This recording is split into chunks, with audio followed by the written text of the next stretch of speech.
Virgil van Dijk, he will play almost every game because he can break the deadlock, his game-winning condition.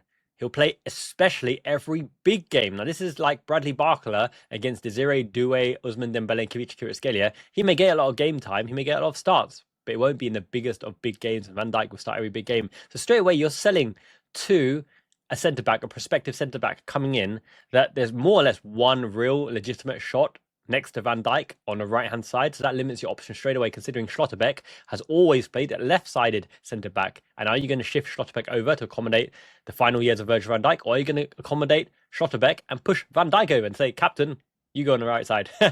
So, yes, there's that conversation as well. So let's anticipate that Virgil van Dijk stays fit, and he always stays fit, and he plays like 100% of games.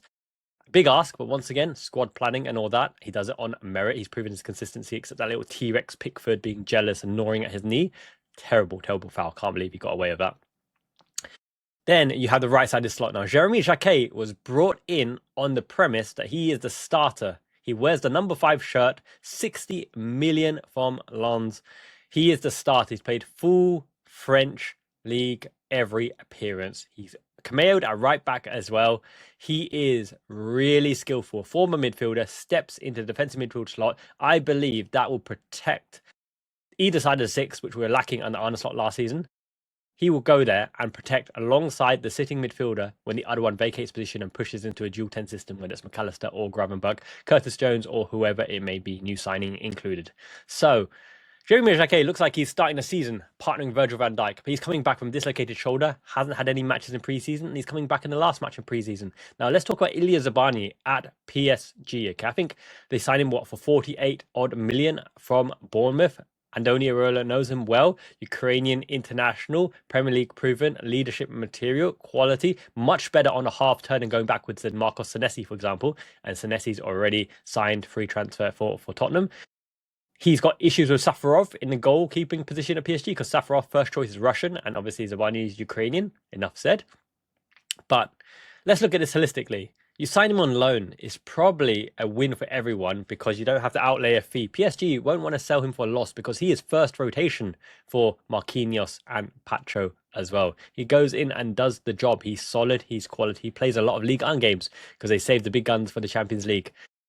But will he want a squad rotation place? Because either you're breaking your promises to Jérémy Jacquet, which is why he signed for Liverpool over Chelsea in the first place, and Arsenal were interested in Jacquet but couldn't promise him a starting position either. So you're going to miff off one of your highest potential centre-back future stars, who's a top 5 wonder kid in world football. I rate him higher than Lenny Yoro, by the way. Lenny Yoro is still very good for Manchester United. Will come good as well. Or you tell him he's third choice.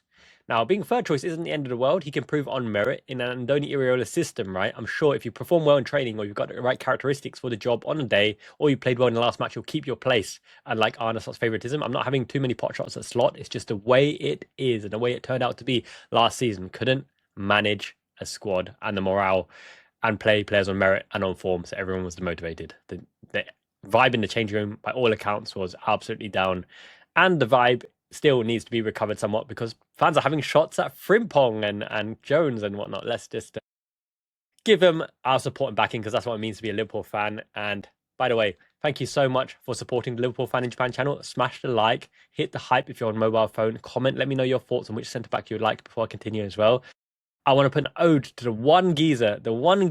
It's only one person who dislikes, which is why your likes are even more important to ratio this guy. This is my ode to you. On your own again. You're on your own again. Micro-penal man, so lonely on your own. Oh dear, but you're still welcome to join the LiverpoolFaninJapan.com website. Make your predictions. 1 day left to make your predictions before it closes against Wrexham. Look at the leaderboard right here. Congratulations, all of you. Looking fantastic, working out a few bugs and kinks. Put your player ratings for the last match, Liverpool versus Sunderland. You'll see your ratings against my ratings. Cream of the crop. I'm writing articles, working out the transfer rumours. No ads. It's all good and all for you guys. My love letter to you guys. So enjoy the website.